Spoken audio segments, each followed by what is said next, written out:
Louvado seja Deus. Que bom que nós estamos aqui para ouvirmos a palavra do Senhor mais um domingo. E como foi falado na semana passada, nós demos uma pausa na série de Atos dos Apóstolos e essa semana nós iniciamos uma minissérie, que vão ser apenas 2 domingos, falando sobre as palavras da cruz. Nós estamos nos aproximando da Páscoa. Domingo que vem, nós e todos os cristãos do mundo inteiro celebram a Páscoa, a ressurreição do nosso Salvador Jesus Cristo. E nós nos alegramos porque Deus ressuscitou o seu Filho dentre os mortos. Contudo, meus irmãos, a ressurreição de Jesus, naquela manhã de domingo, aconteceu após uma prisão traiçoeira, aconteceu após um julgamento injusto e aconteceu após uma morte cruel. Jesus foi preso traiçoeiramente, julgado injustamente e morto cruelmente naquela cruz. Por isso, nos próximos 2 domingos, este e o outro, nós vamos refletir sobre as palavras da cruz. Muitos sabem, alguns ainda não, mas Jesus proferiu 7 palavras extremamente importantes na cruz do Calvário. E destas 7 palavras nós refletiremos sobre 2. Nós falaremos hoje sobre a palavra de perdão e no próximo domingo nós falaremos sobre a palavra de vitória. Nós desejamos, irmãos, que estes 2 domingos ajudem a cada um de vocês a refletir sobre o impacto da cruz de Cristo na nossa vida, na história, na humanidade, e como a cruz é essencial para a vida do cristão. A cruz é indispensável para a vida de um discípulo de Cristo nos nossos dias e ainda hoje. E eu quero pedir para vocês então abrirem comigo no Evangelho escrito por Lucas, terceiro evangelho na sequência aí, Mateus, Marcos e Lucas, capítulo 23, e nós vamos fazer a leitura a partir do versículo 32. Lucas, capítulo 23, verso 32. Eu não sou muito de tomar água enquanto eu estou falando aqui, mas a minha garganta hoje não está boa. Então tenha um pouquinho de paciência comigo aqui, irmãos. Lucas 23, 32, diz assim a palavra de Deus, e eu peço que você ouça com fé e atenção a palavra de Deus, porque é ela que vai falar e que fala aos nossos corações todos os dias e especialmente todos os domingos. 2 outros homens, ambos criminosos, também foram levados com ele para serem executados. Quando chegaram ao lugar chamado Caveira, ali o crucificaram com os criminosos, um à sua direita e o outro à sua esquerda. Jesus disse: Pai, perdoa-lhes, pois não sabem o que estão fazendo. Então, eles dividiram as roupas dele, tirando sortes. O povo ficou observando e as autoridades o ridicularizavam. Salvou os outros, diziam, salva-se a si mesmo, se é o Cristo de Deus, o escolhido. Os soldados, aproximando-se, também zombavam dele. Oferecendo-lhe vinagre, diziam, se você é o rei dos judeus, salva-se a si mesmo. Havia uma inscrição acima dele que dizia, este é o rei dos judeus. Um dos criminosos que ali estavam, dependurados, lançava-lhe insultos. Você não é o Cristo? Salva-se a si mesmo e a nós. Mas o outro criminoso o repreendeu dizendo, você não teme a Deus, nem estando sob a mesma sentença? nós estamos sendo punidos com justiça, porque estamos recebendo o que os nossos atos merecem, mas este homem não cometeu nenhum mal. Então ele disse: Jesus, lembra-te de mim quando entrares no teu reino. Jesus lhe respondeu: eu garanto, hoje você estará comigo no paraíso. Vamos orar. Senhor, te damos graças, Pai. A tua palavra é o nosso alimento, é a verdade que cremos e é a verdade para toda a humanidade. Deus usa esse tempo, no poder do teu Espírito Santo, para nos alinhar à tua vontade, para nos ensinar a tua verdade e para que possamos amá-lo mais, desejá-lo mais e sermos transformados ao ponto de nos tornarmos mais parecidos com o Senhor. Que o Senhor faça isso por meio de tua voz, que é a tua palavra no nosso meio. É assim que nós oramos, confiantes, em nome de Jesus. Amém. Irmãos, Gary Leon, um pintor em uma montadora de caminhões na cidade de Renton, no estado de Washington, nos Estados Unidos, no dia 30 de novembro de 2001, estava sendo preso enquanto saía do trabalho. Ele estava sendo acusado de uma série de assassinatos que havia acontecido no estado entre as décadas de 80 e 90. Este homem ficou conhecido como o assassino de Green River. Inicialmente, ele foi condenado por 5 assassinatos que haviam acontecido na década de 80, e os corpos tinham sido encontrados às margens do Rio Verde, que é o Green River, né? Então, ele foi inicialmente condenado por estes 5 assassinatos. Só que depois, em um acordo judicial, ele confessou mais 49 crimes de assassinato. As vítimas eram todas mulheres, novas e vulneráveis emocionalmente, que vendiam seus corpos como mulheres da vida e da prostituição. Suas ações foram cruéis, irmãos. Para não ser condenado à pena de morte, ele fez um acordo de contar onde é que as vítimas estavam enterradas. E assim o fez. Foram confirmados os 49 corpos, esqueletos, ossadas, roupas. Enquanto estas confirmações aconteciam, foi feito um teste em alguns corpos que ainda estavam se decompondo naquele período. E em um de seus depoimentos, ele disse que ele matava durante o ato da relação sexual por meio de um mata-leão, matava as mulheres asfixiadas e depois voltava por muitos dias para manter relações sexuais com os cadáveres. Após a sua confissão, ele recebeu 49 sentenças de prisão perpétua, sem direito de condicional. No total foram 480 anos de prisão.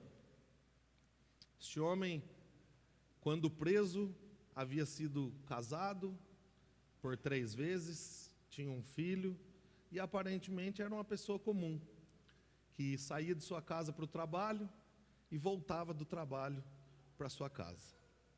E a pergunta é: o que é que nós faríamos se isso acontecesse conosco? Se fosse com uma de nossas filhas, ou com um de nossos filhos, ou se fosse com as nossas esposas, o que é que nós faríamos? A Bíblia diz que nós devemos perdoar. Mas como perdoar um criminoso em uma situação como essa aqui? É sobre esse assunto que nós vamos refletir hoje, irmãos.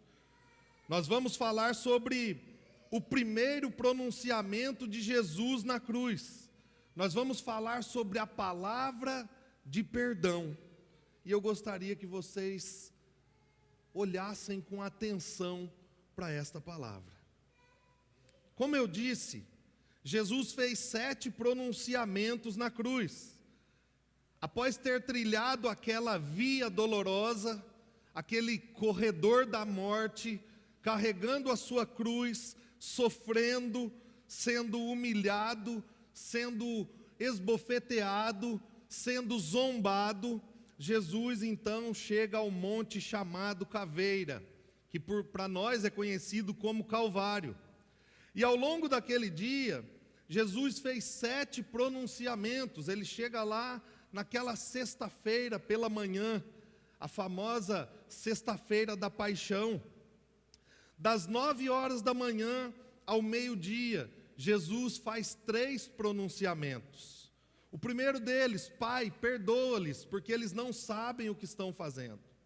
O segundo: eu declaro solenemente, hoje você estará comigo no paraíso. O terceiro: aí está seu filho e aí está sua mãe. Do meio-dia às 3 horas da tarde, houve silêncio e trevas. É conhecido de fato como o período de silêncio e de trevas. Jesus não pronuncia nenhuma palavra naquela cruz. E aí então, das 3 horas da tarde em diante, Jesus faz os últimos 4 pronunciamentos. Ele diz as últimas 4 palavras, 4 brados da cruz: meu Deus, por que me desamparaste? O 5º brado: tenho sede. O 6º brado: está consumado.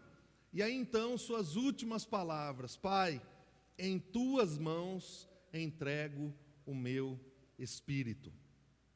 Cada uma destas palavras tem um significado teológico e prático para a vida de todos aqueles que são discípulos de Jesus, para as nossas vidas. E como eu disse, hoje nós veremos apenas a primeira palavra, a palavra de perdão.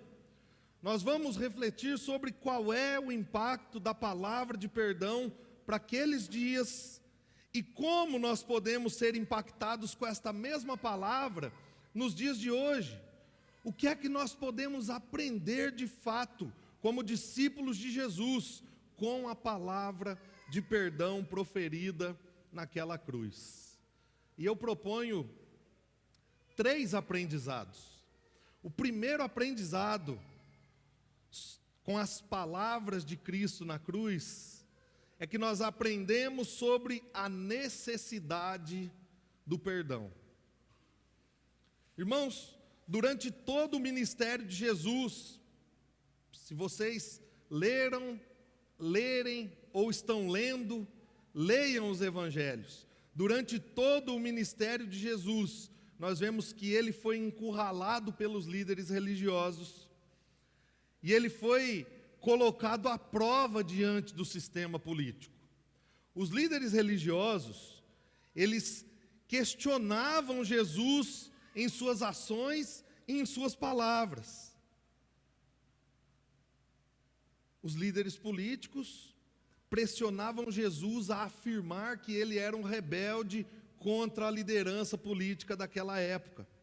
Isso fez parte de toda a trajetória de Jesus, de todo o ministério terreno de Jesus. Só que nós vemos isso de forma mais explícita agora, no final da caminhada terrena de Jesus.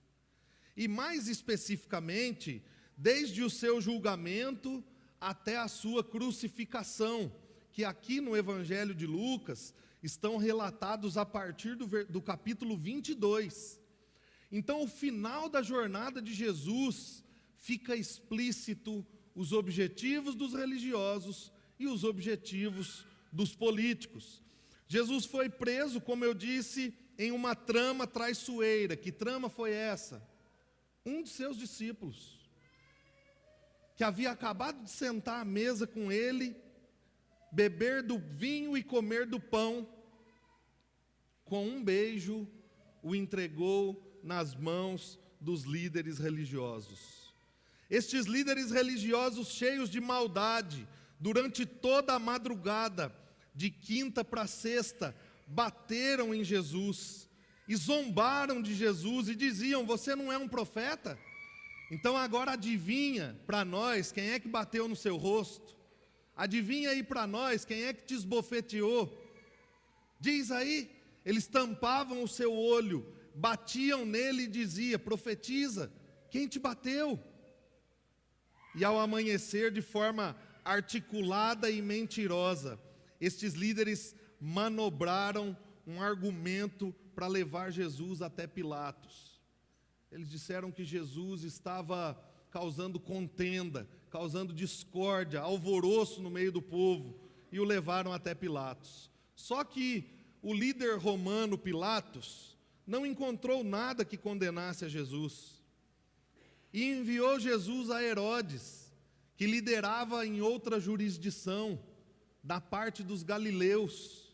E quando Jesus chega até Herodes, depois de ser interrogado por ele, sob pressão do povo e acusação dos judeus, Herodes também zombou e ridicularizou o Cristo, o Filho de Deus, o Salvador enviado de Deus. Expôs Jesus à nudez, tirou as roupas de Jesus e colocou nele vestes de um rei, e o mandou de volta até Pilatos. E quando ele chega até Pilatos, Pilatos mais uma vez observa e percebe que não havia acusação nenhuma que o condenasse à morte. Então Pilatos dá a sentença: olha, nós vamos puni-lo, açoitá-lo e vamos mandá-lo embora. Mas o povo começa a gritar: não, ao invés de soltar Barrabás, de prender Barrabás e matar Barrabás, solte Barrabás e crucifica Jesus. E como é dito aí, né, a voz do povo não é a voz de Deus. Pilatos, como um bom político, ouviu a voz do povo, e a Bíblia diz que Pilatos decidiu fazer a vontade deles. Ele já tinha dado uma sentença de liberdade, mas agora ele decide fazer a vontade do povo. Um assassino foi liberto e Jesus foi crucificado entre dois criminosos. É o que os versículos 32 e 33 do capítulo 23 nos dizem.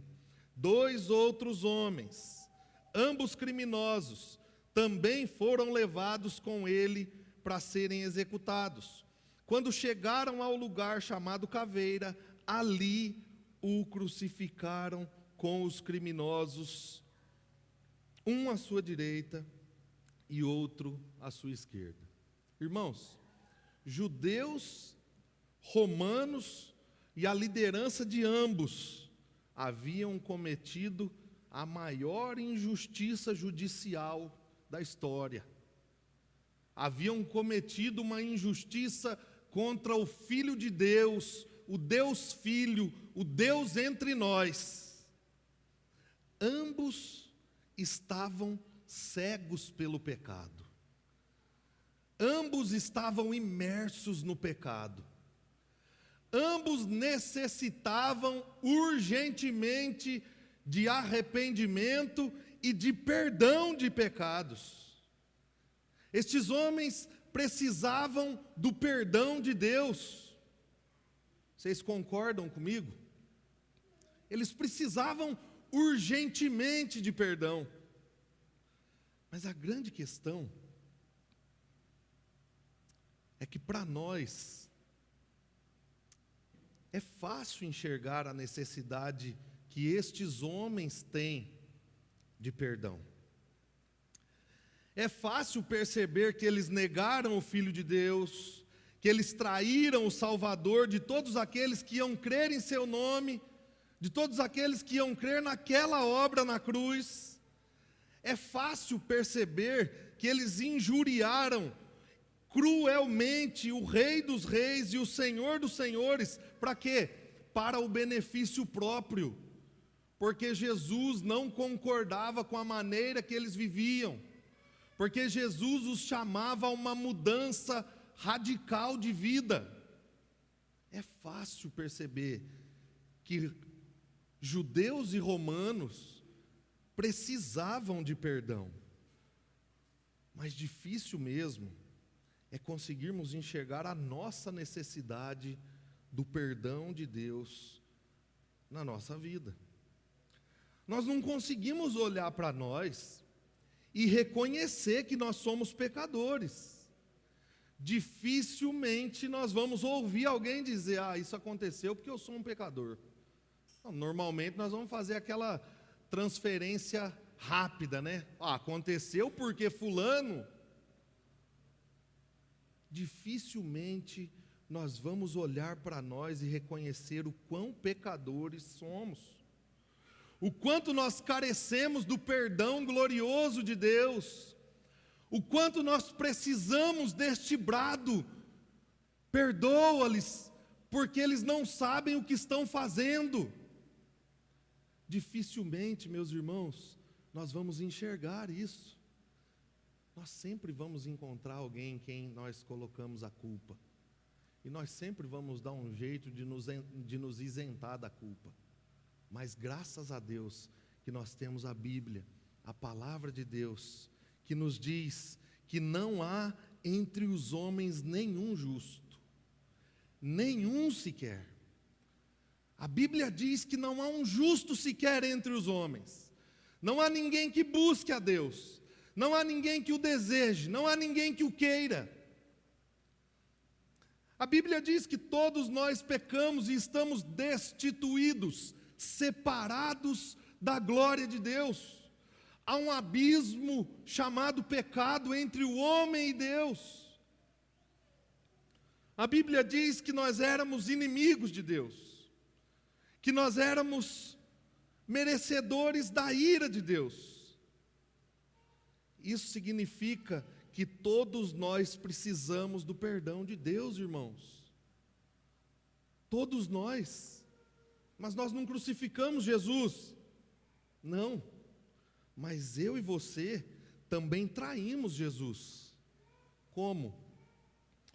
Quando nós andamos no pecado, pensando que está tudo bem, e que nós podemos continuar andando daquela forma, e que Jesus não só vai nos aceitar, mas vai ser conivente com aquilo que estamos fazendo, e com a maneira que estamos vivendo. Nós também traímos Jesus. Mas nós também zombamos de Jesus. Nós zombamos de Jesus quando o Rei dos Reis, Senhor dos Senhores, revela o seu governo sobre nós, e nós não nos submetemos ao seu senhorio, nós não reconhecemos o seu senhorio, o seu governo sobre a nossa vida, e aí nós passamos a viver conforme os nossos desejos, conforme as nossas vontades, governados por nós mesmos. Nós também zombamos de Jesus. Por isso, nós não somos nem um pouco melhores do que estes que traíram, zombaram e crucificaram Jesus. Estes homens aqui, judeus, gregos e líderes de ambos, representam a mim e a vocês.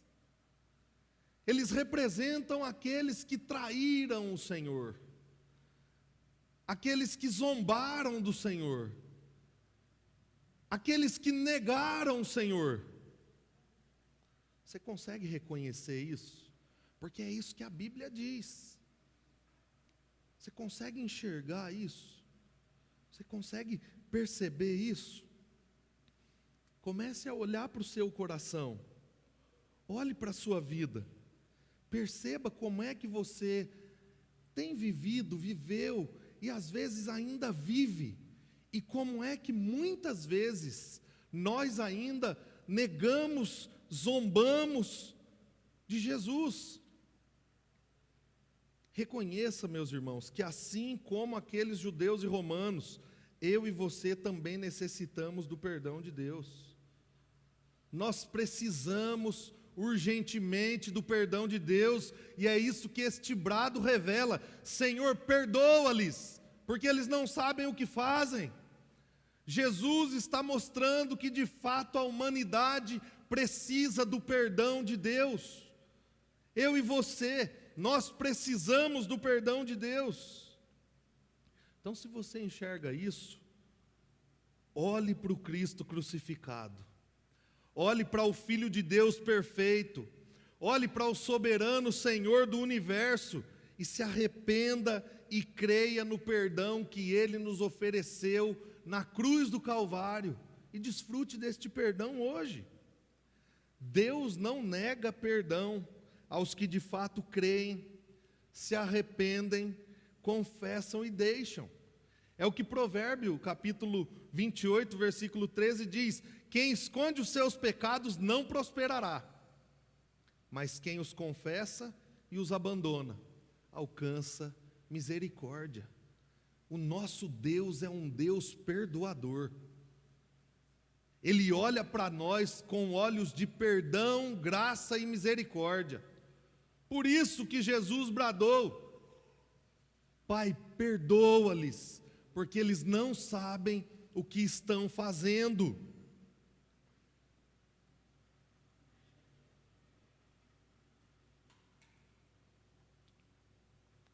Creia nessa verdade eterna de Deus e desfrute do perdão que Ele está nos oferecendo e que Ele já te deu em Cristo Jesus. Só que nós aprendemos aqui, com a palavra de perdão, uma segunda lição.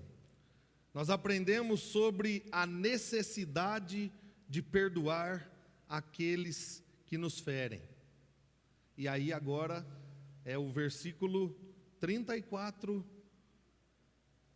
que conduz a reflexão. Jesus agora, pendurado naquela cruz, entre os dois criminosos, ele profere estas palavras: Pai, perdoa-lhes, pois não sabem o que estão fazendo. Jesus sabia da necessidade de perdão daqueles homens, como sabe da nossa, sabia da nossa. Por isso, ele intercede ao Pai, ele clama ao Pai pelo perdão dos transgressores. E isso é uma virada de chave. É uma virada de chave. Sabe por quê? Isso nunca havia acontecido na história do povo de Deus. Pelo contrário, se você olhar para o Antigo Testamento e ler as orações do Antigo Testamento, você vai perceber que são orações de vingança. O povo orava a Deus para que Deus os vingasse diante dos seus inimigos. Alguns salmos que a gente lê, a gente fala: não é possível que é Deus aqui, que ele está pedindo para Deus: quebra o queixo do meu inimigo, arranca a sua cabeça, o coloca debaixo da terra, debaixo dos pés. As orações do povo de Deus. Deus vinga o seu povo. É Deus quem luta pelo seu povo e é Deus quem pune os inimigos de seu povo. Só que Jesus, como homem, ele perdoa estes homens e ele intercede, ele clama pelo perdão de Deus sobre a vida destes homens. E um comentarista bíblico, Craig Keener, ele diz o seguinte: naquele tempo, os que eram executados deveriam dizer: que a minha morte faça expiação por todos os meus pecados. Mas Jesus na cruz, em vez disso, confessa os pecados daqueles que o condenaram falsamente, os quais, segundo a lei do Antigo Testamento, eram culpados diante de Deus pela punição de um inocente, para que por sua morte, não os pecados dele, mas os pecados dos transgressores fossem perdoados.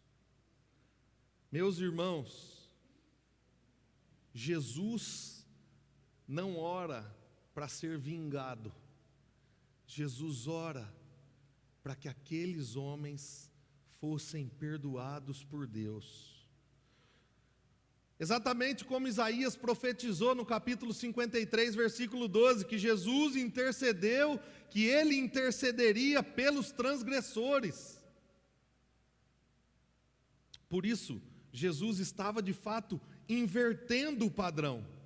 Ao invés de maltratar e vingar os inimigos, ele, o justo, que ama, que intercede, que perdoa, está clamando por perdão, porque de fato ele já havia perdoado os seus inimigos.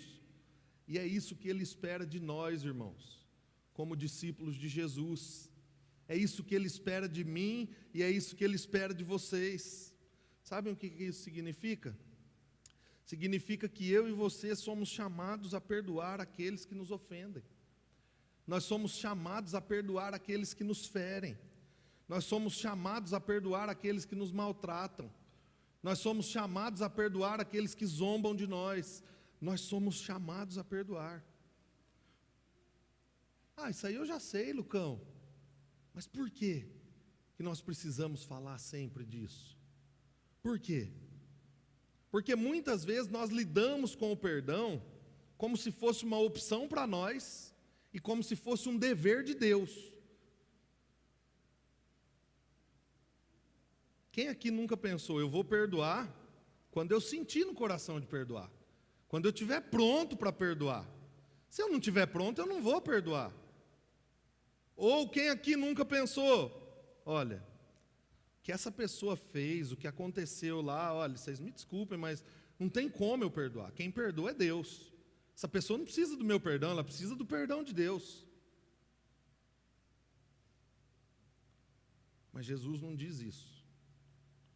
Jesus diz que nós devemos amar os nossos inimigos e orar por eles.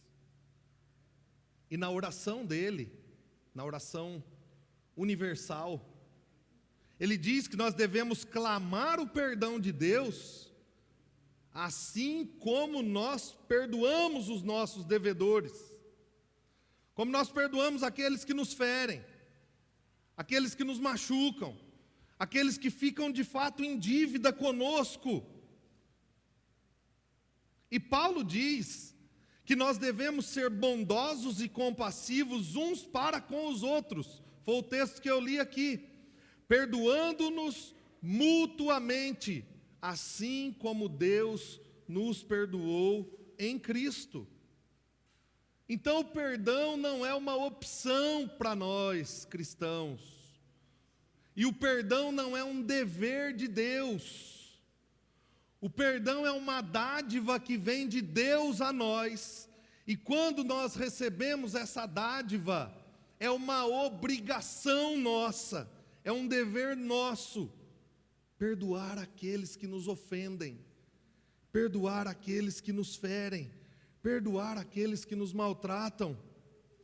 Mas talvez você esteja pensando, Lucão, mas você não sabe o que é que fizeram comigo. Você nem sabe, rapaz, como é que foi comigo, como é que foi na minha casa, você não sabe o que é que eu vivi. E eu quero que vocês saibam que eu não estou desconsiderando as causas dolorosas na nossa vida, meu irmão e minha irmã, porque eu sei bem que existem situações que causam feridas, marcas profundas no nosso coração, na nossa alma, e que se estendem para a nossa vida. O filho que agride a mãe, o pai que maltrata e abandona o filho, o pai que maltrata o filho durante toda uma vida, humilha seu filho, abusos emocionais, abusos espirituais, dentro e fora das igrejas, abuso sexual entre pessoas conhecidas e desconhecidas na nossa vida, o cônjuge que trai o outro, quebra a confiança, rompe a aliança, a amizade quebrada por falsidade, por traição, por quebra de confiança.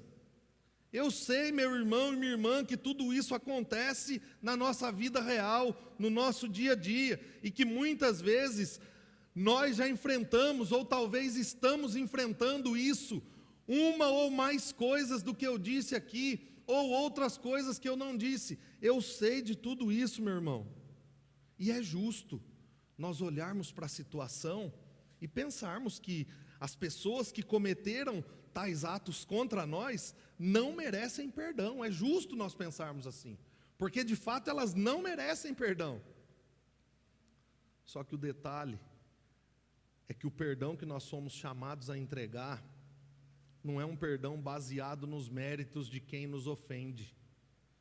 É um perdão baseado na única graça, no único favor imerecido, capaz de perdoar verdadeiramente. Nós devemos perdoar como Deus nos perdoou em Cristo Jesus. E Deus perdoou a mim e a você por mérito, meu irmão e minha irmã. Nós somos perdoados porque nós somos muito bons. O Lucão foi perdoado porque ele é pastor, cara. Que isso, ele prega, ele foi perdoado. Não, meu irmão, todas as minhas obras, de acordo com Isaías, são como trapo de imundícia, não servem para julgamento de Deus, porque se Deus me julgar conforme as minhas obras, o meu lugar é a condenação, e o seu também. Você também não tem obras boas para que Deus te perdoe por causa de suas obras. Você também não é bom o suficiente para agradar a Deus, para Deus falar: agora você está do jeitinho que eu quero, agora eu vou te perdoar. Não, nunca, isso nunca vai acontecer. Nós não fomos perdoados pelos nossos méritos, irmãos.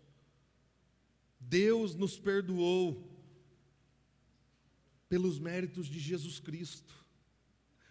É uma justiça que é imputada, ela não está em nós. Nós não temos justiça em nós, ela foi dada a nós.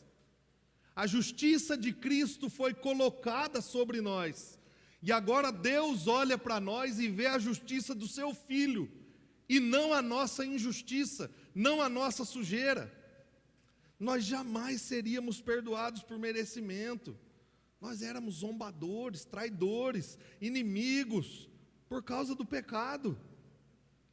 Por isso, assim como nós necessitamos da graça de Deus, e se você reconhece isso, você foi perdoado pela graça de Deus. Foi Deus que quis te perdoar. Você não merecia. Ele olhou e viu, ele me deve muito e ele nunca vai conseguir pagar. Mas eu perdoo. Eu perdoo, eu assumo essa dívida é minha, eu não vou levar mais em conta, ele não me deve mais nada, está perdoado, porque ele cobrou essa dívida de Jesus Cristo na cruz do Calvário. Jesus pagou a nossa dívida. Se você reconhece isso, que você precisou da graça de Deus para ser perdoado, você precisa reconhecer que você precisa usar da mesma graça para perdoar aqueles que te ofendem, para perdoar aqueles que te ferem. Então, como é que nós vamos perdoar? Como perdoar? Como perdoar aquele que traiu minha confiança? Como perdoar aquele que pisou na bola comigo? Como perdoar aquele que maltratou minha família? Como perdoar aquele que zombou de mim? Como perdoar aquele que não me valorizou no trabalho? Como perdoar? Por meio de Jesus, pela fé em Jesus Cristo, pela confiança no perdão que nós recebemos dele, que não merecíamos, e aí então, nós também entregamos um perdão àqueles que não merecem, porque nós recebemos perdão maior. Por isso, meu irmão e minha irmã, se você precisa perdoar alguém, e você estava esperando esta pessoa merecer, se alinhar, saiba que isso nunca vai acontecer. Dessa forma, decida perdoar pela graça, assim como você foi perdoado, como você foi perdoada em Cristo Jesus. Perdoe porque Deus te perdoou em Cristo, de um pecado bem maior do que qualquer pessoa poderia cometer contra você, bem maior do que o assassinato de uma mulher da forma mais cruel, como aquele homem, bem maior, um pecado bem maior, porque levou o seu próprio filho para a cruz, filho justo, santo, perfeito, que não estava vendendo o seu corpo, que não estava no lugar errado, na hora errada, com as pessoas erradas, santo, justo e perfeito.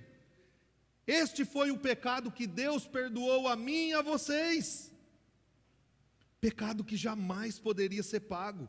Por isso, perdoe aqueles que vocês precisam perdoar.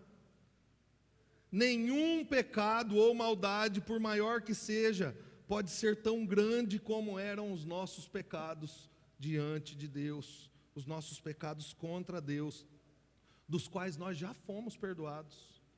Então, olhe para o Cristo crucificado, lembre desta palavra de perdão: Pai, perdoa-lhes, porque esta palavra não é você dizendo para alguém, não, é Jesus dizendo por mim e por vocês: perdoa-lhes, porque eles não sabem o que eles estão fazendo.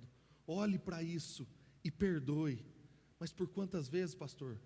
Porque já pisou na bola 500 vezes, 70 vezes 7, como Jesus diz. Quantas vezes forem necessário, perdoe. Quantas vezes vierem na porta da nossa casa, perdoe. Quantas vezes acontecer, perdoe. E por fim, meus irmãos, nós aprendemos com esta palavra de perdão de Jesus na cruz, sobre a consumação do perdão sobre todos os que creem em Jesus. O maior júri da história estava em andamento, estava acontecendo. A sentença injusta e completamente parcial já havia sido dada. O Filho perfeito e santo de Deus havia sido condenado à morte com e junto dos piores criminosos que estavam ali para serem mortos. E aí então, dos versículos de 35 a 39, nós vemos que os espectadores, as autoridades, os soldados e até mesmo um dos criminosos zombavam e insultavam o Filho de Deus naquela cruz. Todos estavam zombando e insultando o Filho de Deus naquela cruz. Mas aquela condenação injusta e aquela palavra de perdão proferida na cruz já estava começando a surtir os seus efeitos. Enquanto uns zombavam e insultavam, o texto diz aí no versículo 40 e 41. Mas o outro criminoso o repreendeu dizendo, repreendeu o que estava zombando de Jesus: você não teme a Deus, nem estando sob a mesma sentença? Nós estamos sendo punidos com justiça, porque estamos recebendo o que os nossos atos merecem. Mas este homem não cometeu nenhum mal. Os efeitos da crucificação e da palavra de perdão começaram a encontrar lugar no coração das pessoas. Esse homem reconheceu a sua culpa. Nós estamos aqui porque nós somos culpados. É justo que estejamos aqui. Este homem reconheceu a inocência e a perfeição de Jesus. Ele está aqui sem cometer mal nenhum. Mas também este homem reconheceu que a palavra de perdão de Jesus revelava que ele de fato era o Messias, o enviado de Deus para salvar os pecadores. Ele reconheceu que na cruz Jesus estava consumando o perdão de todos os que crescem em sua obra e em seu senhorio. Ele estava nos últimos minutos da vida dele, mas nós bem sabemos que aqui existem dois olhares. É normal as pessoas falarem, na hora da morte qualquer pessoa se rende a Jesus. Mas não é assim. Porque na hora da morte, um dos criminosos estava zombando de Jesus. Um dos criminosos estava duvidando de Jesus. Um dos criminosos estava colocando para fora toda a sua ira, a sua raiva sobre os ombros de Jesus. Mas este homem reconheceu que na cruz Jesus estava consumando a sua obra e o seu senhorio. Por isso então ele se rendeu a Jesus nos últimos momentos de sua vida. É o que diz o versículo 42. Então ele disse: Jesus, lembra-te de mim quando entrares no teu reino. Aquele coração havia enxergado uma justiça que aquela situação não poderia mostrar. Aquele coração havia enxergado uma dádiva que aquele momento não estava entregando. Jesus, lembra-te de mim quando entrares no teu reino. Eu pisei na bola, eu vacilei, eu mereço morrer, mas eu creio que o Senhor perdoa. Eu ouvi a tua palavra e eu sei que és o rei e que tem um reino, e lembra-te de mim quando entrares lá. E aí então Jesus, o soberano, o rei crucificado, aquele que estava consumando o perdão de todos os que creram e creriam em seu nome, disse: eu garanto, hoje você estará comigo no paraíso. Irmãos, o perdão foi consumado, a inimizade foi rompida entre Deus e o homem. O perdão acabou com a dívida e trouxe reconciliação entre o Deus Santo e o homem pecador, que agora é um pecador perdoado. Houve reconciliação. O muro da inimizade foi quebrada. O Senhor uniu o homem a Deus de novo, por meio de Jesus Cristo, por meio deste brado de perdão. A palavra de perdão consumou o meu e o seu perdão diante de Deus para sempre. Não foi só por ontem, e não é como dizem aí dentro de alguns projetos de tratamento, só por hoje. Foi para sempre. O perdão de Deus sobre a nossa vida aqui na cruz está sendo consumado para sempre. Porque Deus não nos perdoou porque a gente tinha algo a oferecer para Ele. Não, Ele nos perdoou na condição daquele ladrão. Nós não tínhamos nada. Nós estávamos sendo condenados justamente ao inferno por causa do nosso pecado, por causa da nossa rebelião contra Deus. Só que Ele, pelo contrário, nos perdoou porque Jesus carregou o peso dos nossos pecados sobre os seus ombros naquela cruz. O justo morreu pelos injustos, para que nele, no justo, nos tornássemos justiça de Deus. Significa, meus irmãos, que nós não somos mais devedores, aqueles que têm saldo negativo diante de Deus. Não, agora não há mais dívida, a dívida foi paga, o preço foi sangue naquela rude e cruel cruz. Basta reconhecer isso, reconhecer a nossa culpa, reconhecer a justiça perfeita de Deus que veio a nós por meio de Jesus, e como aquele ladrão, nos rendermos totalmente a Ele, exatamente como Ele fez naquela cruz. Por isso, se você ainda não desfruta desse perdão em sua vida, está entendendo a grandeza e o poder do perdão que Deus nos deu em Jesus Cristo, por meio daquela rude cruz, receba hoje esse perdão, passe a desfrutar hoje deste perdão, creia em Jesus, experimente do verdadeiro perdão que Ele nos dá. Não há mais condenação para aqueles que estão em Cristo Jesus. porque Ele nos perdoou na cruz do Calvário. E se recebemos um perdão como esse, que ecoa para a eternidade, por que não perdoamos aqueles que nos ofendem? Por quê? Será que na dinâmica do perdão, ao invés de nos colocarmos no lugar dos judeus, dos romanos e daqueles 2 ladrões que estavam na cruz, nós não nos colocamos no lugar errado? Será que nós não nos colocamos no lugar de Jesus? Não. Tramaram contra mim. Usaram de injustiça contra a minha vida. Eles não merecem o meu perdão. Porque não é esse o nosso lugar.